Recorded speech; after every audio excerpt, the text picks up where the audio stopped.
Sir मेरा तो देखो ये रहा है कि मैंने आरपीएससी ईएन मेंस से पहले कभी कोई कन्वेंशनल पेपर दिया नहीं है। 10th plus diploma in civil engineering, then degree, उसके बाद जॉब। एसएससी प्रीलिम्स क्रैक किया था 2014 में, फिर सब इंस्पेक्टर वाला पेपर दिया, फिर जो भी पेपर दिए तो वो ऑब्जेक्टिव टाइप ही थे, ये पहला ही पेपर था कन्वेंशनल। तो ऑब्वियसली मुझे लग रहा है जो आपके हेल्पफुल हैं आरपीएससी के प्रीवियस ईयर क्वेश्चंस, आपके जो क्लास में जो क्वेश्चंस करवाए जा रहे हैं वो, एसएससी जेई के प्रीवियस ईयर क्वेश्चंस अभी नहीं आ रहे लेकिन जो पहले के हैं मुझे लग रहा है वो इंपॉर्टेंट है।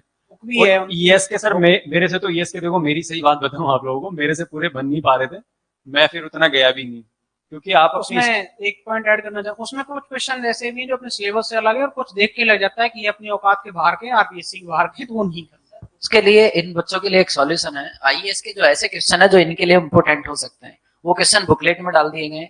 एमपी में जो ई का एग्जाम होता है उसके जो इंपोर्टेंट क्वेश्चन है वो बुकलेट में डाल दिए गए। और जैसे सर ने बोला यूपी में जो ई का एग्जाम होता है उसके जो इंपोर्टेंट क्वेश्चन है वो कल मैंने तुमको होमवर्क में दिए थे, वो सारे तुम तक पहुंचाए जा रहे हैं। आपको ज्यादा चिंता करने की जरूरत नहीं है। कल की क्लास में होमवर्क दिया गया था ना, वो यूपी ए के एग्जाम के आए हुए क्वेश्चन मैंने आप लोगों को लिखवाए थे। एमपी के कुछ क्वेश्चन बुकलेट में डाल दिए गए। और आईएएस के अगर सारे क्वेश्चन सॉल्व करने जाओगे तो आप कंफ्यूज हो जाओगे। आपको उतना आइडिया नहीं है कौन सा क्वेश्चन रिपीट हो सकता है, कौन सा क्वेश्चन हमारे लेवल का हो सकता है। इसलिए जो इंपोर्टेंट क्वेश्चन हो सकते हैं वो या तो बुकलेट में डाल दिए जाएंगे, या आपको क्लास में करा दिए जाएंगे, या आपको पता नहीं होगा आपसे टेस्ट सीरीज में पूछ लिए जाएंगे। आपको ज्यादा चिंता करने की जरूरत नहीं है, क्योंकि आप सब सब्जेक्ट पर इतना रिसर्च नहीं कर सकते। एक सब्जेक्ट में तो ये सब कर सकते हो, लेकिन सभी सब्जेक्ट में आप इतना रिसर्च नहीं कर सकते। ये रिसर्च करने का काम बेटर होगा टीचर करें और आप लोगों को डायरेक्ट डायरेक्शन दी जाए, ताकि आपको ज्यादा इधर उधर जाने की जरूरत नहीं है। सर हमें फीस में से कुछ पार्ट वापस चाहिए। हमारे टाइम पे ये चीज नहीं थी, हमने बार बार से घूम घूम के क्वेश्चन किए, तो हमें तो सर ये फी रिफंड की डिमांड है सर की। वो जो रिफंड किया जाए सर। वो जो एग्जाम था ना 18 में, पहली बार मैंने एएन में पढ़ाया था। अब सर मुझको भी एक्सपीरियंस हो चुका है। वो मेरे लिए भी पहला एग्जाम था एज ए टीचर। उस समय मैंने पहली बार कन्वेंशनल एई में पढ़ाया था, 18 की बात है, पहला एग्जाम था मेरा। अब तो सर उससे और अब तक बहुत टाइम हो चुका है, मुझको भी बहुत एक्सपीरियंस हो चुका है। तो अब चीजें चेंज हो चुकी है और वो सारे टीचर लगभग हैं। सर के एक्सपीरियंस होने का मतलब है कि ज्यादातर लोगों के पास में नॉलेज है। आपके पास में है ना, तो सबके पास में है। देखो कंपटीशन टफ होने वाला है, आप इजी लेके नहीं चले। अब जैसे मैं इनके क्वेश्चन पे कह रहा था कि गर्ल्स का 40% हो जाएगा, हो सकता है कट ऑफ बढ़ भी जाए, तो आप इसको सीरियसली लें। सर जैसे आपने किया तो सबके पास, सभी इंस्टीट्यूट यही कर रहे हैं, तो सबके पास में ये नॉलेज है। आप ये मान के नहीं चले भाई मैंने तो ये कर लिया, सर ने मुझे लिखा दिया। आपको हर किसी से एक कदम आगे रहना है, ये करना है।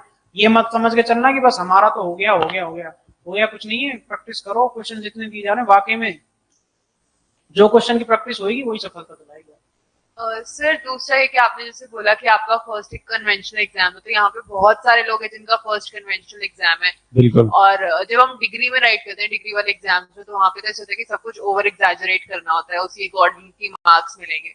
पर यहाँ पे लिमिटेड स्पेस होता है, तो यहाँ पे वर्ड लिमिट क्या मैटर करती है? किसी की हैंडराइटिंग बहुत छोटी है, किसी की बहुत बड़ी है, तो वर्ड लिमिट में रहना कितना मैटर करता है, कितना नहीं मैटर करता मार्क्स लाने पे ना लाने। हाँ बिल्कुल, अच्छा क्वेश्चन है इनका। मैंने 5C में कंटेंट एक वर्ड डाला था, मैंने कंटेंट और क्लियर प्रेजेंटेशन उसमें था। तो मुझे लग रहा है कि वो अपन इंजीनियरिंग में ना चीजों को एक्सेजरेट करते हैं और बस कॉपी भर दी और देख के ही नंबर मिल गए, तो वो यहाँ नहीं होने वाला है। तो यहाँ जो क्वेश्चन है उसके ऑब्वियसली स्टेप्स होंगे, 5 स्टेप हैं, 3 हैं, 7 है, जो भी है।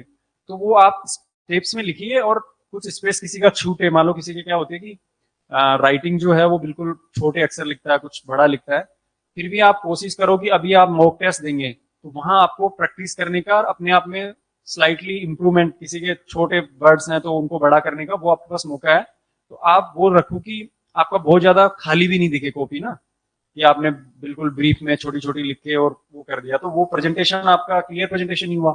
तो उसका आप ध्यान रखना है। आपका जो उन्होंने आरपीएससी ने जो कॉपी बनाई है उसने जो स्पेस दिया है वो वेल रिसर्च और बहुत सोच समझ के दिया हुआ है। वो क्वेश्चन उस जो स्पेस में है आपका फिट बैठना चाहिए, उस हिसाब से आपको तैयारी करनी है। अभी ऐड करो आप। जैसे आरपीएससी का सबके पास में कॉपी अवेलेबल है, सबको पता है, इंस्टीट्यूट को पता है। पहले तो सर कॉपियां शायद हमारे टाइम पे तो नहीं थी, नहीं किसी की अपने को अवेलेबल हुई थी प्रीवियस ईयर कॉपीज अपने टाइम पे? नहीं, प्रीवियस ईयर कॉपीज उस टाइम पे नहीं थी। अभी अवेलेबल हो गई, तो सबको पता है कि कितना पूछता है आरपीएससी, कितना स्पेस है। तो जो टेस्ट सीरीज कोचिंग्स की बनेंगी वो उसी बेस पे बनेंगी, तो आप उसमें प्रैक्टिस करेंगे तो आपकी अपने आप प्रैक्टिस होने ही वाली है। इसमें इतना बड़ा इशू है नहीं। सोशल एस्पेक्ट देखो, जो मैं अभी इनके क्वेश्चन पे जवाब दिया था लगभग सिमिलर वही क्वेश्चन का जवाब रहेगा।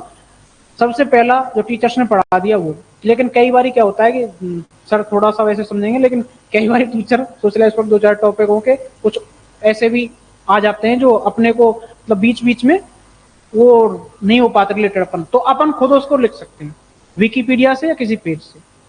बाकी इनकी इंजीनियर्स एकेडमी की हमने भी बुक देखी थी, उसमें से कुछ आप अगर गेन कर सकते तो उसमें से कर लीजिए। जो यहाँ पर टीचर पढ़ा रहे हैं वो सफिशियंट है। उसके अलावा अपनी तरफ से जो मैंने बताया कि आप 10 लाइन का टीचर ने लिखाया है उसके नीचे 5 लाइन छोड़ दीजिए। आपको अगर घर जाकर याद करना ही है उसमें 5 लाइन अगर आपको कहीं मिल पा रही, 3-4 पेज आज टीचर लिखाएंगे सोशल एस्पेक्ट के, 3-4 पेज में 4-5 क्वेश्चन आपके हो पाएंगे।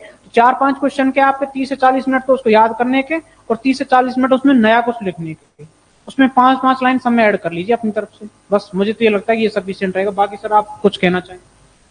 सर मैं इसमें यही बोलना चाहूँगा कि सोशल एस्पेक्ट ऑफ इंजीनियरिंग की जो भी लेटेस्ट एडिशन की बुक आ रही है, जो भी इंस्टीट्यूट की अपने इंस्टीट्यूट की जो लेटेस्ट उसमें मुझे लग रहा है आप जैसे आपका भी था उसमें कि करंट वाला उसमें ऐड होके आएगा और बहुत ज़्यादा करंट पे आपको जाने की जरूरत भी नहीं पड़ेगी। आप अपने खुद के जो क्लासरूम नोट्स हैं उसमें आप 80-20 का रेशियो अभी से मेंटेन करके चलो, कुछ जगह उसमें नीचे छोड़ दे जाओ और बाद में जब आप तैयारी करोगे तो मेरे हिसाब से आपके लास्ट टाइम आपके जो क्लासरूम नोट्स हैं वही काम आएंगे। उन्हीं का आपको बार बार रिवीजन करना है, उन्हीं में आप जगह छोड़ दो, उन्हीं में आप हाइलाइटर से मार्क करने का, कुछ उसमें से आपने गूगल सर्च करके चैट जीपीटी से कुछ जो लेटेस्ट चीजें हैं वो उसी में एडिशन करते जाओ और एक फाइनल रखो। आप बुक देखो, आप रिवीजन नहीं कर पाओगे, बुक बहुत बल्कि और बहुत भारी हो जाएगा।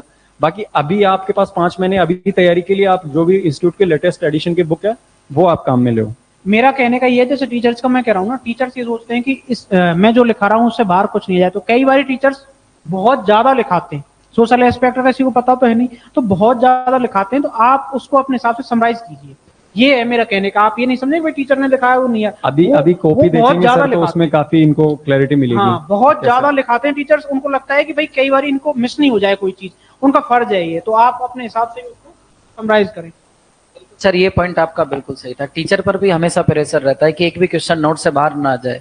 इस चक्कर में जो लेस इंपॉर्टेंट चीजें होती है ना वो भी कराई जाती हैं, क्योंकि अगर ये भी क्वेश्चन बाहर आ जाता है तो फिर बच्चे को लगता है सर आपने ये नहीं पढ़ाया था, वो सिलेबस में था या नहीं था ये भी मैटर नहीं करता है। आप लोगों से ज्यादा प्रेशर रहता है टीचर को, हमेशा टेंशन रहती है कि एक भी क्वेश्चन नोट से बाहर नहीं आना चाहिए। इसीलिए जहां पर एक क्वेश्चन कराना चाहिए था वहां पर आपको 4-4 क्वेश्चन कराए जाते हैं। मतलब अगर सिर्फ इंपॉर्टेंट चीजें हम पढ़ें तो सिलेबस को 50% तक कम किया जा सकता है। हम साथ में लेस इंपॉर्टेंट चीजें भी पढ़ते हुए चलते हैं, क्योंकि क्वेश्चन कहीं से भी आ सकता है, फिक्स नहीं होता है। अगर कोई चीज लेस इंपॉर्टेंट है आने के चांस कम है, लेकिन ऐसा नहीं है कि आएगा नहीं। अब टीचर को हमेशा ये रहता है कि नोट से बाहर क्वेश्चन नहीं आना चाहिए, इसलिए आपको ऑलरेडी बहुत ज्यादा पढ़ाया जाता है। सोशल एस्पेक्ट सब्जेक्ट भी ऐसा है जिसमें आपको जितने आयाम आप सोच पाएंगे उतने आप मार्क्स गेन कर पाएंगे।